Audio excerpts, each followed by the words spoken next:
Hey guys, I hope that you can hear me. I have my, heat on as I'm driving to work this morning. And I was talking to one of my viewers, which I'm really enjoying. And she was talking about Morrigan with me, and so I figured I'd make a quick video. So, this person has really opened up my eyes and has really kind of been a guide to me in some way, because Morgan has been telling me things and I keep doubting myself, and for this person to mention things that I personally discuss with Morgan is just weird. You know what I mean? Like, it's not weird like creepy, it's very cool. And so my focus is shifting in 2019, and I feel like I need to write a book. Now, this is not going to be,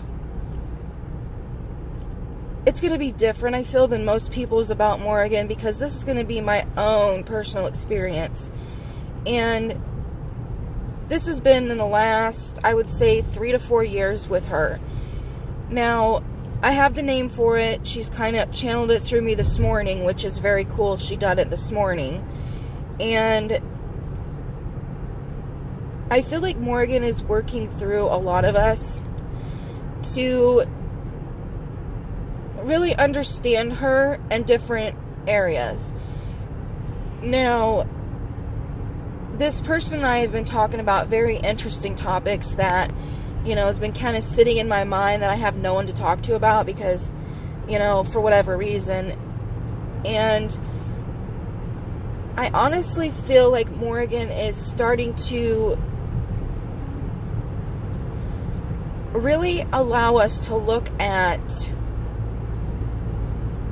things in our life that we are using as an excuse to procrastinate our success, I feel, and how she's working through us to really deprogram our mind, and how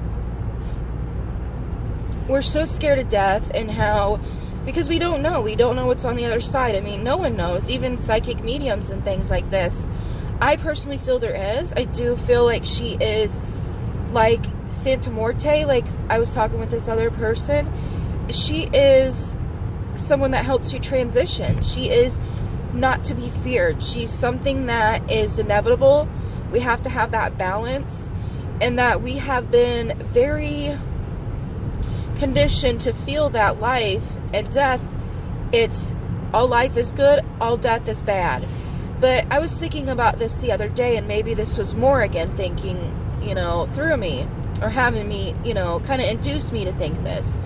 And I was thinking to myself, okay, why is death bad, and that's a strange question to have. Now, I know that no one wants to die, of course, unless you're really mentally ill, which I do work with people that are mentally ill. But, I'm getting off track here, but what I was trying to say was that why do we feel that life is good and death is bad? Now, because I was thinking about this the other day, and it was like, life can be good, yes, but it's unfair. And I feel like it's supposed to be unfair for many reasons. Now, but when someone struggles in life, it's almost like they're in that death state already. It's punishment to live sometimes, especially if you have a lot of health issues, whatever it might be. But I still think we're here for a reason. And our death is should be just as celebrated as our birth. I know that sounds strange, but why? Death should be an invitation for us to enjoy things more fully, to really celebrate when we have the opportunity.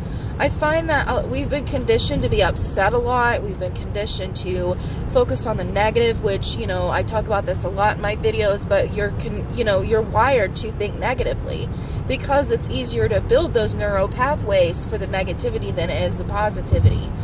And I'm going off kind of the Morgan subject a little bit and talking about psychology and neurology, but getting back to what I was talking about, Morgan made me question, you know, is life fair? Like, being birthed, is it fair? Isn't it just as balanced as death, dying? You know, so it's like, I think she was trying to get me to look at things as neutral. And I think that's what Morgan's about, and that's why people are so scared of her. Because she makes you question things differently. She makes you look at things and kind of pick at things so much that there's no excuses. There's no more BS. You know what I mean? So it's like, she really helps you understand yourself, understanding what beliefs are yours and which ones are kind of pushed on you. Habits. I find that she works through habits and your mind, a lot of your mind. Now, she's came to me in dreams, which I've spoke about this before on my channel. But Morrigan, I find she came into my life when I felt like my life was over, which is a little dramatic, and it was, you know, me being selfish and me being very limited-minded. I was very dwelling in that negativity, okay? And I think the reason why she comes to us when there's a lot of darkness and negativity, because she can build off that. You know, she can really work with that. That is her specialty. And this is probably why people are like, well, she's a dark goddess. She, you know, is evil. She is a demon. No, I don't personally believe she's a demon. I don't think she is negative. I think she's neutral. I think she's powerful. I think she could take... She's an alchemist. That's the best way to describe it. She could take any negative situation and be like, what's really going on here? And how can you change it? How can you personally stop procrastinating and get off your ass and do it? You know, because my situation was very much my health. I was procrastinating my self-worth, my self-health. I was procrastinating what I wanted in life. I was stuck in the past immensely. And she was like, now look, this is death. You know, she basically pointed out, that's death. You know, you want to stop that right now. Because I feel she's pointing out that death is worse when you're alive and you feel dead. You know, because that in a way is a waste. Now, when you pass on, it's not really a waste because your body is given back to the earth, right? And your soul goes to different realms. I personally believe this because so many stories out there, right? And how can we, this is my question. If nothing else exists, now I know there's thought forms, and like we were talking, me and this viewer, about ancestors and how, you know, maybe she's a thought form and she was built from our ancestors. However you want to see it, right? My point is, what I'm trying to get at, and this is just a thought, this is not gospel truth, you know, this is just something from my opinion, and I want your guys' opinion too. Do you feel that Morgan is an energy? She is the darkness and the light. She is like how we are. We're like energy. Like, everything's made up of energy. And this goes back to like alchemy, and this goes back to, you know, physics and all this stuff. But how do we not know that since water can be kind of transformed, you know, and kind of, what's the word I'm looking for? It can shape around anything. It can transform into anything. And that's an energy, you know what I mean? So how do we not know that Morgan is the same way, but she works through the different particles. Now, you're going to think I'm nuts, but I have found when I'm focusing a certain way that, especially when it comes to light, I find that there is, like, you know when it snows and there's those little particles? Well, I've seen this in my house. You know, I've seen these little energy balls, you know, and this is not like an orb. This is like a consistent flow of many particles, okay? I feel like Morrigan can transform and shapeshift because she is it's hard to explain. She's like a particle. She is a energy. So yes, it could be going back to that thought form, but how do we know she didn't already exist before people started to get to know her? Like, what if she is part of the energy that is made up of the universe, you know? So it's like that black matter, that black plasma. But I do believe that it's a lot to think about, and Morrigan is not and should not be limited to one thought form. She should not be limited to one belief, because as a shapeshifter, I feel like she can mean so many different things. You know, she could be part of us. You know, it goes back to that, you know, different things. And for some reason, she's making me think of, I think it's called immunism, or it's where, I can't pronounce it, but I kind of believe in this, that everything has a soul. Like, even the vehicle has a soul, your stuffed animals have a soul.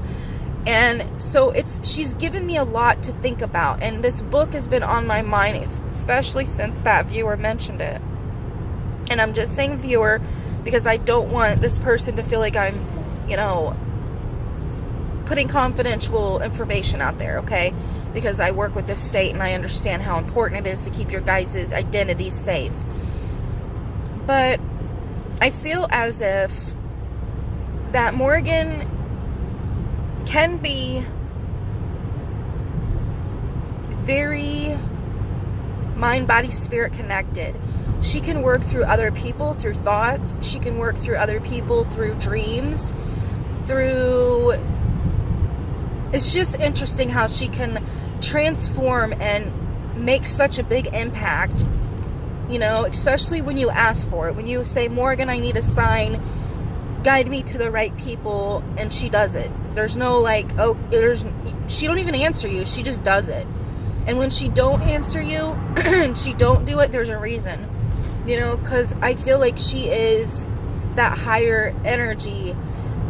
She is the creator in some way, you know, and when she calls you, you are very safe, in my opinion. If anyone messes with you, watch out, because she is very protective of her daughters and sons, and she is a blessing in my life. You know, she has opened up my eyes. She has made me accept who I am. I used to be more standoffish and more not wanting to talk to people, not wanting to open up about my experiences because I felt like they were invalid or people would judge me. And I'm like, you know what? I'm living this life to the fullest, and they don't have to listen. I could put it out there. But I want your guys' opinion, you know, about her. Because I personally think Morrigan is definitely something that can really be an alchemist, that can really move through many dimensions, in my opinion. Now, this is just not like she talks about, like they talk about her in the dimensions of, you know, the underworld or what. I personally think she can go there, because I've had dreams where I've had guides guiding me to the underworld. I feel like she could be on this realm as well. And physical, full-blown, I can see you like I see that person over there. Because my mom has actually witnessed that, you know, and she said there was a woman that had a black cloak and she was walking by the woods. Well, I'm pretty sure that was her, and I was 3 years old. And ever since then, she's been around me, you know. So I feel like she is, you know, she's incredible. Like, she makes me tear up because I love her so much, you know, because I truly believe she rescued me, you know, from a lot of bullshit, from a lot of my own bullshit. She's someone that if you work with her, everything around you becomes more clear. You know, it's like, and what doesn't become clear, it's not worth knowing. You know what I mean? So it's like, I'm starting to cry because it's true, because she is so real, you know, and I've worked with Jesus, and I do love Jesus, and, you know, I still believe in him. I believe he was real. I believe he still exists in, you know, the energetic sense. But Morrigan has taken the front seat. She's my main guide because of the impact she's placed on my life. And I feel like Morrigan really wants me to create this book based on my experiences, and based on, I feel like it's an invitation, this book that I want to write, for other people to put out their experiences, and that we can write for each other, we can grow for each other. Like, if you have an experience, we could put that in my book. You could put my experience in your book. You know, it can be it's like I don't want to go to the point of like Bible, but it's like a living word from her. You know what I mean? Like, why should we limit it to one book? Why should we limit it to one person? Why can't we keep this going? Why can't it be a active, like, grimoire that we all just add to it? You know what I mean? I feel like she wants us to come together as a whole, as a experience of her, and doesn't want it to be limited like religion, you know? Doesn't want it to be like, that's not her, you should not do this with her. If she doesn't talk to you, then there's a reason. Like, it takes time for her to open up to you, because her power is so, like, it's breathtaking. And what I mean by that is it can be a little bit too much to handle at times, but it's rewarding, and it really is a life changer for the better. Like, after you get out of what I want to say is, when you get out all that extra debris, that extra saga of sulking and like chaos that you feel was not there, it's there. She just helps you show it, deal with it, move it on. You know what I mean? So you can't sit in it, you can't sit on it anymore, and it can't be an excuse or a safety net, you know, because she won't let you sit there and be comfortable, because that is like another form of death. And everyone thinks that her main thing is like physical death. I feel like she has many forms of death states. She talks to me about them all the time. But I want you guys to like listen to this video and just kind of give me your opinions. I'm going to stop here because I have like another 10 minutes, 15 minutes to drive to work. And so I will upload this, and we will talk when I get back. I can't talk this morning. When I get off of work, I will upload another one. Okay, I will record another one, and I will see what she kind of talks to me during the day about. But I hope that you guys enjoyed this video. Thank you so much for your support. And I don't just mean, you know, money. I'm talking about liking, sharing, subscribing, telling other people about my channel if you're interested and you think they will be interested in the content. Again, I would like to, you know, be active in your guys' life too. I want to see what you're putting out there, what your thoughts are. Email me, message me through Messenger on Facebook, Raven of Hope, you know, whatever. I really just want to hear from you guys, because I feel like we're supposed to be working together. I don't want it to feel like I'm just selling you products and putting my thoughts out there and then, you know, shutting the door when it comes to what you guys got to say. I feel like it should be a two-way street. Okay? So, have a great day. And I love you guys for watching. And I love you guys, you know, even if you're not, you just come across my channel. Because I understand a lot of you are made for great things. You just need to be told, and you need to be given enough time and room to be able to express that, okay? Many blessings.